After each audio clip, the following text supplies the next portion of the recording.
Guys, welcome back to my channel. ഇന്ന് shopping vlog അല്ല, ഒരു സ്കിൻ കെയർ വ്ളോഗാണ്. ഇന്നലെ ആറ്റുകാൽ പൊങ്കാലായിരുന്നു. ഞാൻ വീഡിയോ ഒക്കെ എടുത്തു. ഇന്നലെ തന്നെ എഡിറ്റ് ചെയ്ത് അപ്ലോഡ് ചെയ്യണമെന്ന് വിചാരിച്ചതാണ്. പക്ഷേ വെയിലും ഉണ്ട്, എനിക്ക് മൈഗ്രെയിൻ വന്നു, ഒട്ടും വയ്യായിരുന്നു കേട്ടോ. അതുകൊണ്ടാണ് ഞാൻ ഇന്നലെ അപ്ലോഡ് ചെയ്യാത്ത. ഇന്ന് രാവിലെ എണീറ്റപ്പോഴാണ് സ്കിന്നൊക്കെ നല്ല ടാൻ ആയിട്ടുണ്ട്, നല്ല ഡള്ളായി ഫേസ്, ചെറിയ പിമ്പിൾസൊക്കെ വന്നു തുടങ്ങി. വെയിൽ കൊണ്ടതുകൊണ്ടാണ്. അപ്പോൾ ഞാൻ വിചാരിച്ചൊരു ഫേസ് പാക്ക് ഇടാം. വീട്ടിലുള്ള ഇൻഗ്രീഡിയൻസ് വെച്ചിട്ട് തന്നെ ചെയ്യുന്നൊരു സിമ്പിൾ ഫേസ് പാക്കാണ്. ഏത് ഫേസ് പാക്ക് അപ്ലൈ ചെയ്യുന്നതിന് മുന്നേ ഫേസ് നല്ല ക്ലീൻ ആയിരിക്കണം. ക്ലീൻ ഫേസിൽ എപ്പോഴും ഫേസ് പാക്ക് അപ്ലൈ ചെയ്യാവൂ. സോ ക്ലെൻസിങ് മസ്റ്റാണ്. ഇപ്പം ഫേസ് വാഷ് അല്ലെങ്കിൽ ക്ലെൻസിങ് മിൽക്ക് തന്നെ വേണമെന്നില്ല, ഫേസ് വാഷ് തന്നെ യൂസ് ചെയ്താൽ മതി.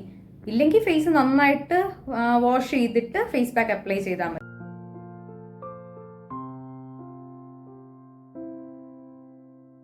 ഫേസ് പാക്ക് ഉണ്ടാക്കാൻ ആദ്യം വേണ്ടത് കുറച്ച് കടലമാവാണ്. ഇത് ഫേസിൽ മാത്രമല്ല, നമുക്ക് വേണമെങ്കിൽ കയ്യിലും എല്ലാം യൂസ് ചെയ്യാം. പിന്നെ നമുക്ക് വേണ്ടത് കോഫി പൗഡറാണ്. പിന്നെ വേണ്ടത് കുറച്ച് കേർഡാണ്.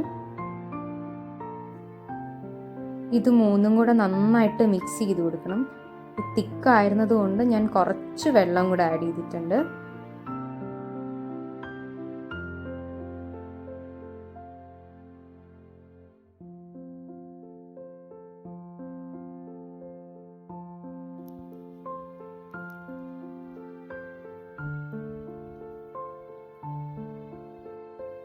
ട്വൻറ്റി മിനിറ്റ്സ് കഴിഞ്ഞ് ഞാൻ ഫേസ് പാക്ക് ഒക്കെ റിമൂവ് ചെയ്തു. ഫേസിൽ അപ്ലൈ ചെയ്യുമ്പോൾ നെക്കിലും കൂടെ അപ്ലൈ ചെയ്യണം.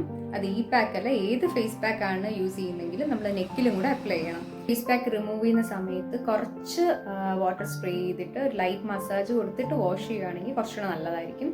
പിന്നെ എല്ലാവരും മറന്നു പോകുന്നൊരു കാര്യമുണ്ട്, ഫേസ് പാക്ക് റിമൂവ് ചെയ്തിട്ട് മോയ്സ്ചറൈസർ എടുത്തില്ല.